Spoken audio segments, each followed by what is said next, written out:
నమస్కారం. తెలుగుదేశం పార్టీ 44వ ఆవిర్భావ దినోత్సవం సందర్భంగా కావలి పట్టణంలో ఇక్కడ 13వ వార్డులో ఇక్కడ జెండా ఆవిష్కరించడం జరిగింది. ముందుగా తెలుగుదేశం పార్టీ కార్యకర్తలు అందరికీ కూడా ఈరోజు ఒక పండుగనే చెప్పాలి.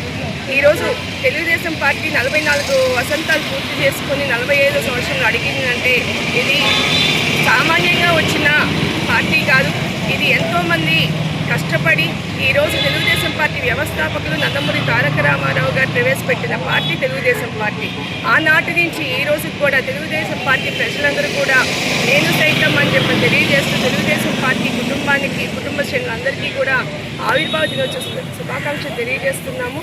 అదేవిధంగా తెలుగుదేశం పార్టీ అధికారంలో వస్తేనే రాష్ట్ర అభివృద్ధి జరుగుతుందని అందరికీ తెలిసిన విషయమే.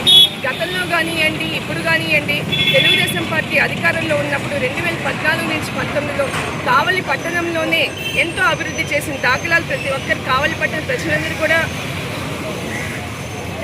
తెలిపినట్టుగా చెప్పారు.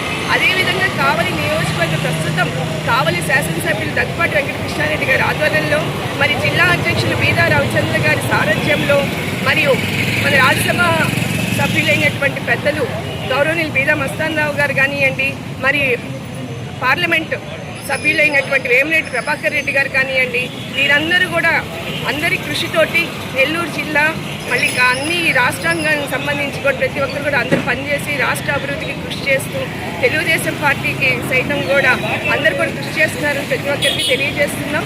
ఈరోజు ఈ కార్యక్రమానికి సంబంధించి కూడా కావలి పట్టణంలో ఆ 13వ వార్డులో కూడా ఇప్పుడు మేము పుల్లారెడ్డి నగర్ పార్కుకి సంబంధించి కూడా దాదాపు 20 లక్షల పైచీలకు పనులు చేస్తున్నాము. ఇంకా వర్కులు కూడా పెట్టడం జరిగింది. ఇవన్నీ కూడా కేవలం తెలుగుదేశం పార్టీ అధికారంలో ఉంటే జరుగుతాయని ప్రజలందరికీ కూడా తెలియజేస్తున్నాం. అభివృద్ధి సంక్షేమం రెండు తెలుగుదేశం పార్టీ రెండు కళ్ళుగా భావించే పార్టీ తెలుగుదేశం పార్టీ. ఈరోజు ఈ కార్యక్రమం ఇచ్చేసిన 13వ వార్డు సభ్యులందరికీ కూడా ప్రతి ఒక్కరికి కూడా పేరు పేరున నమస్కారం తెలియజేస్తూ మరొకసారి ఆవిర్భావ దినోత్సవ శుభాకాంక్షలు తెలియజేస్తున్నాను.